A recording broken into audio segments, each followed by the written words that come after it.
अस्सलामु अलैकुम मेरे प्यारे नाज़रीन, उम्मीद है कि आप सब खैरियत से होंगे और अल्लाह का शुक्र है अल्हम्दुलिल्लाह मैं भी खैरियत से हूँ। नबी की पैदाइश। अब्दुल्लाह के मरने के चंद महीनों के बाद बीबी आमना के बच्चा पैदा हुआ जिसका नाम मुहम्मद रखा गया। यही वह बच्चा है जो हमारा रसूल और पैगंबर है, जिसके पैदा होने की दुआ हज़रत इब्राहीम अलैहिस्सलाम खुदा से मांगी थी और हज़रत ईसा अलैहिस्सलाम ने अपने बाद उसके आने की खुशखबरी सबको सुनाई थी, और जो सारी दुनिया की कौमों का रसूल बनने वाला था। पैदाइश 12 तारीख को रबी अव्वल के महीने में पीर के दिन हुई। हज़रत ईसा अलैहिस्सलाम से 571 बरस बाद सब घर वालों को उस बच्चे के पैदा होने से बड़ी खुशी हुई। प्यारे नबी सल्लल्लाहु अलैहि वसल्लम को सबसे पहले उनकी माँ आमना ने दूध पिलाया और फिर 2-3 दिन के बाद उनके चचा अबू लहब की एक लौंडी शौबिया ने आप सल्लल्लाहु अलैहि वसल्लम को दूध पिलाया। उस ज़माने में कायदा यह था कि अरब के शरीफ घरानों के बच्चे देहात में परवरिश पाते थे।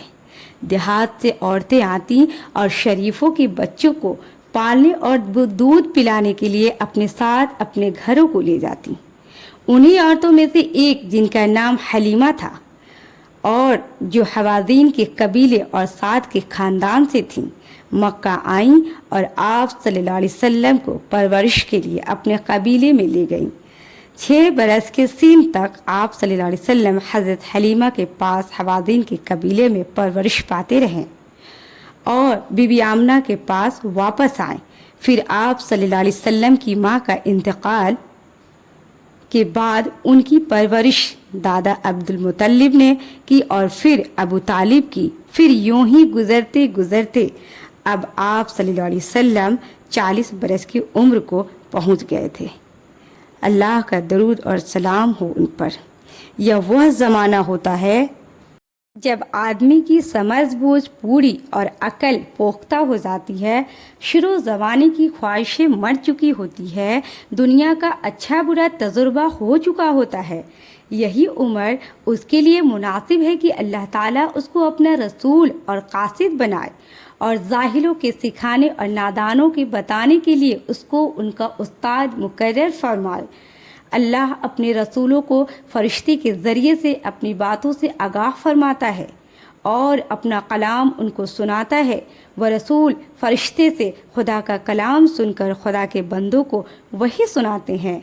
अल्लाह के जो नेक बंदे रसूल के मुंह से खुदा का कलाम सुनकर खुदा की बात मानते और उसके हुक्म पर चलते हैं, वह मुसलमान कहलाते हैं।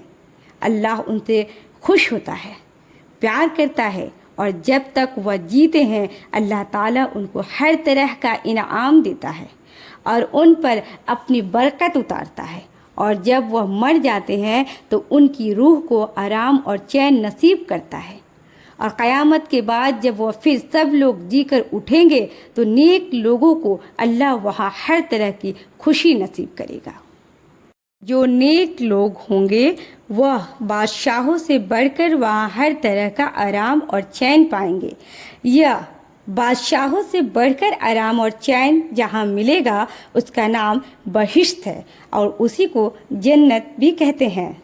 और जो लोग उस रसूल की बात को नहीं मानते, इनकार करते हैं और खुदा के कलाम को नहीं सुनते और उसके हुक्मों पर नहीं चलते, वह इस दुनिया में भी दिल का चैन व सुकून और रूह का आराम नहीं पाते और मरने के बाद खुदा की खुशनुदगी से महरूम रहते हैं।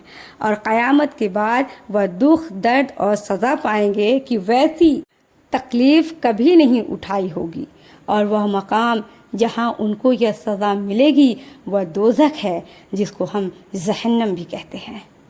जिस अल्लाह ने अपने बंदों के लिए ज़मीन व आसमान बनाया, तरह तरह के अनाज, मेवे और फल पैदा किए, पहनने के लिए रंग बिरंगे कपड़े बनाए, ज़मीन में किस्म किस्म के सब्ज़े और फूल उगाए, जिसने इंसान के चंद रोज़ आराम के लिए यह कुछ बनाया, क्या उसने उनके हमेशा के आराम का सामान न किया होगा? जिस तरह इस दुनिया के कायदे कानून बनाने और सिखाने के लिए उस्ताद, तबीब और डॉक्टर बनाते हैं, اسی طرح اس دنیا کے قاعدے اور قانون بنانے کے لیے رسول اور پیغمبر بنائے، اور جس طرح اس دنیا کے استادوں اور ڈاکٹروں کا کہنا اگر ہم نہیں مانیں تو ہم کو دنیا میں بھی اپنی نادانی اور جہالت سے بڑی تکلیفیں اٹھانی پڑے، اسی طرح اگر ہم اپنی نادانی اور جہالت سے رسولوں اور پیغمبروں کا کہنا نہ مانیں تو اس دنیا میں ہم بڑی تکلیف اٹھائیں گے۔ اللہ ہم سب کو ہدایت دے۔ اللہ کے سارے احسانوں میں سب سے بڑا احسان یہ ہے کہ اس نے ہم کو اپنی باتوں کے سمجھانے اور نیکی کا راستہ دکھانے کے لیے اپنے رسول بھیجے۔ آدم علیہ السلام کے وقت سے لے کر حضرت عیسیٰ علیہ السلام تک ہر زمانے میں اور ہر قوم میں خدا کے یہ رسول آتے رہیں۔ سب سے پیچھے، سب سے آخر میں سب رسولوں کے رسول حضرت محمد مصطفیٰ صلی اللہ علیہ وسلم کو بھیجا۔ اللہ کا درود اور سلام ہو ان پر۔ آپ صلی اللہ علیہ وسلم کے بعد پھر کوئی دوسرا رسول آنے والا نہیں، کیونکہ خدا کی بات پوری ہو چکی اور خدا کا پیغام ہر جگہ پہنچ چکا ہے۔